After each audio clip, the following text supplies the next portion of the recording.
নমস্কার, আমি বন্দনা। আমার কিচেনে আপনাদের সবাইকে স্বাগত জানাই। আবারও এসে হাজির হয়েছি নিরামিষ নারকেল দিয়ে লাউর খোসা ও বরবটি ভাজার একটি রেসিপি নিয়ে। দেখে নেওয়া যাক আজকের এই রেসিপিটি।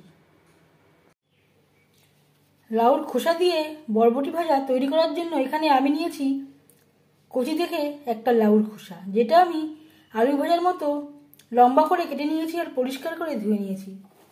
আর নিয়েছি বরবটি। এখানে আমি 500 গ্রাম বরবটি নিয়েছি। বরবটি টুকরো করে কেটে নিয়ে পরিষ্কার করে ধুয়ে নিয়েছি। 3 চামচ রিফাইন্ড অয়েল গরম করে নিয়েছি। ফোড়নে দিয়ে দিলাম গোটা জিরে, আর দিয়ে দেব চেরা কাঁচা লঙ্কা। কাঁচা লঙ্কা যেহেতু জলটাকে সাবধানে ভাজতে হবে, আর অবশ্যই চিড়ে ব্যবহার করবেন।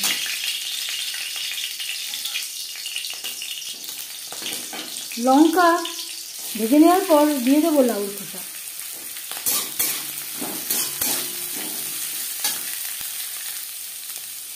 দু 3 মিনিট নাড়াচাড়া করে নেওয়ার পর দিয়ে দেবো বরবটি। এই রান্নাতে আমি রসুন, পেঁয়াজ ও মশলা ব্যবহার করছি না। বরবটির সাথে লাউর খোসা বেশ ভালো করে মিক্স করে দেবো।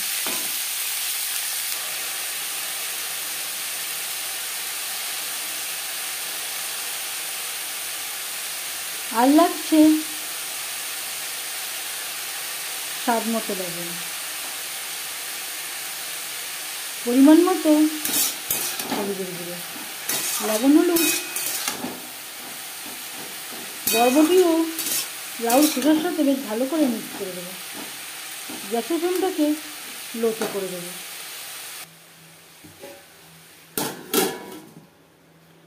ঢাকনা চাপা দিয়ে সেদ্ধ হওয়া পর্যন্ত অপেক্ষা করব।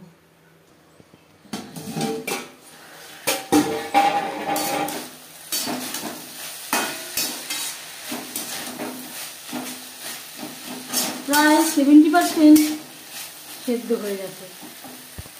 এই পর্যায়ে দিয়ে দেব নারকেলের পেস্ট। এর পরিবর্তে আপনারা নারকেল করাও ব্যবহার করতে পারেন। যেহেতু আমি নিরামিষভাবে তৈরি করছি, একটু নারকেলের ব্যবহার করলে এর স্বাদটা খুবই ভালো হয়।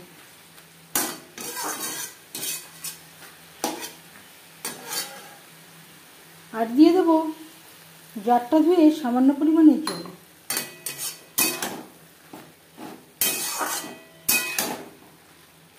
মিডিয়াম ফ্লেমে 4-5 মিনিট রান্না করে নেব। 4-5 মিনিট মিডিয়াম ফ্লেমে রান্না করে নিয়েছি। লাউর খোসা ও বরবটি বেশ ভালো করে সুসিদ্ধ হয়ে গেছে। গ্যাসের ফ্লেমটা বন্ধ করে দেবো, একেবারে ড্রাই হয়ে গেছে।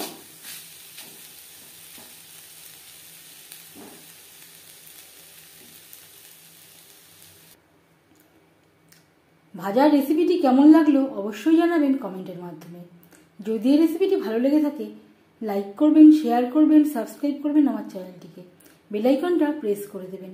যখন আমি নতুন ভিডিও আপলোড করব তার নোটিফিকেশান সবার আগে আপনার কাছে পৌঁছে যাবে। আপনারা সবাই অনেক অনেক ভালো থাকবেন। এই ভিডিওটি দেখার জন্য ধন্যবাদ।